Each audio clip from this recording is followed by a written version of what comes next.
This is Greg from Asian Adventures Guide. Today we're in Banaue. We are in the most beautiful place that I've been in the Philippines. As you can see, as my wife scans the area in the background here, there's these rice terraces like throughout the entire mountain range. These people that settled here over 2,000 years ago wanted to farm and have food and live here, and they had no place to grow, so they terraced the mountains, and everywhere you look there's terraced mountains. We're approximately 8 hours north of Manila, and the way you get here is you get part of the way on bus and the rest of the way on a Jeep. The traveling is quite extensive, but it is well worth the stay of coming here.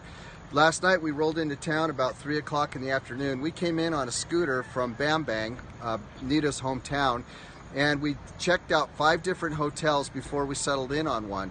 The range of the cost of hotels here is anywhere from 3,000 peso for a single queen-size bed. Really nice accommodations. They have facilities for eating and nice scenery all around the hotel and that. But we ended up staying at a place last night for 900 peso, which had actually the best view of the whole place. What was the name of the place we stayed? Next to People's Restaurant.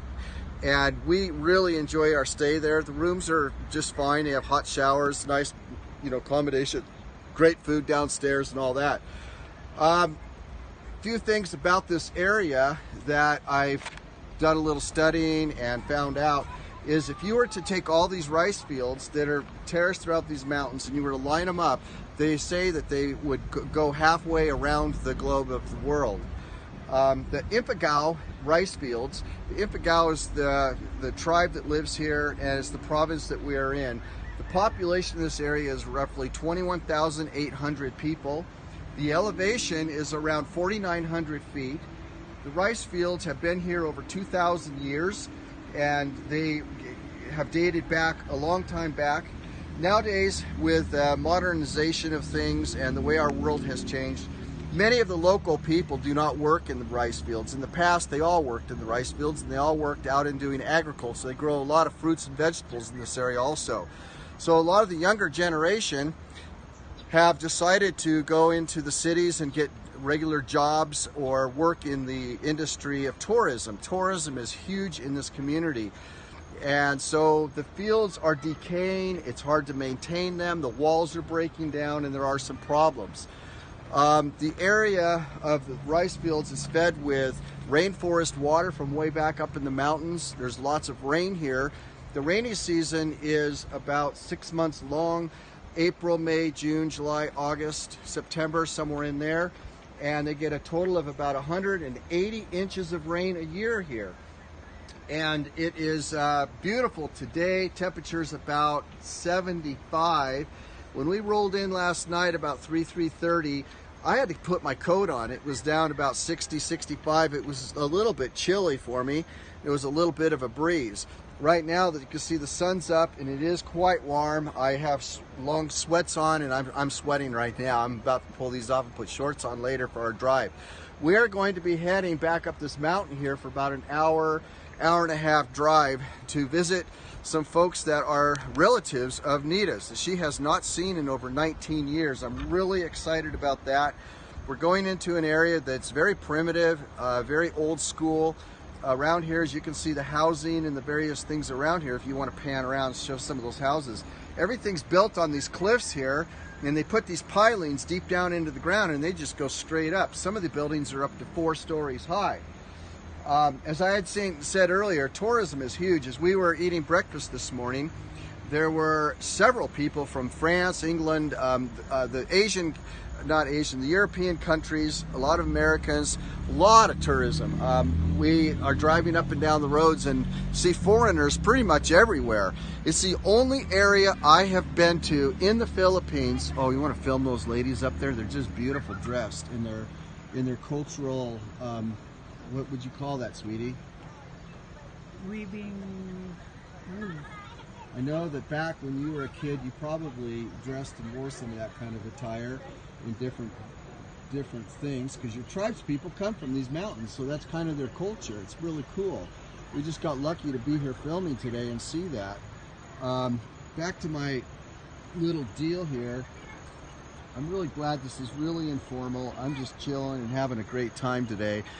This area is considered one of the 8 wonders of the world, and I think you can see why. My gosh, this is spectacular. I mean, people are traveling from all over the world to come see what you are looking at, this breathtaking view. You can see the water coming down through the valleys and the mountains. There's a lot of water here that feeds into these terraces. This is all naturally watered through gravity.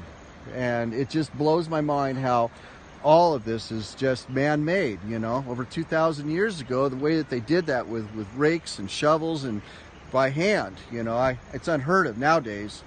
It is really hard work the way that these people are working and the things that they're able to do. You know, the climate I talked about a little bit here. You know, I always thought in the Philippines that you would be hot and humid and always, you know, shedding clothes because it's so terribly hot. And it is like that down in Manila, but the further out into the mountains that I become, you know, traveling, the temperatures here, like I say, 55 to 79 degrees, 79 on a good day, 55 on a cooler day. We came here about 3 months ago and it was raining, and it was beautiful in the rain, and the cloud cover came in. Very, very amazing place, very nice people, very accommodating people. They all want your business and they'll do what they need to do to take care of you and make you feel welcome here. Lots of tourist shops, lots of cool stuff to buy. There's a tremendous amount of talent here. They make real fancy clothing and headgear, wood carvings. The hotel that we're staying at has a whole room set up with these beautiful wood carvings of different animals and different things, various things there. Anything you'd like to say, my dear? Kind of quiet this morning. So let me check and see if there's anything I wanted to cover. You know, the cost of coming to this place from a foreign country, $1,000 round trip ballpark for a price to airfare into Manila. The bus ride up here, the Jeeps and all that, you're looking at about 500 peso. You know, we're talking some pretty minimal costs to get up into an area like this. And once you're here, it's not that expensive to stay here. Like I was saying, you know, $900 or 900 peso, that's just under 20 bucks. And on up to $60 for a quality premium place to stay. So costs are relatively affordable. Really nice place. I really love it here, and we'll be here for a couple days, and then we'll be heading back to Bambang, and Nita has to be back to work on Monday morning. So we left Friday afternoon and we traveled here. It took us about 3.5 hours on a scooter. And our next trip, what we're planning to try and do, since I proved to my dear wife that I could do this and we made it, no problems, that we're going to go to the coast. And I'm planning to go over to the ocean and maybe go out on a deep sea charter and take her fishing. So we'll see how that works out, but we're having a great time, and we're going to get on the scooter now and we're going to head up the mountain. And like I said, we're going to travel about 1.5 hours and visit her aunts and uncles and family, people she hasn't even seen in 19 years. So this is going to be quite a day. I'm really excited. I'm glad to be here. There again, Greg from Asian Adventure Guide with my dear wife Nita, and we're having a fabulous day. You take care and check us out. We are on Facebook. Goodbye.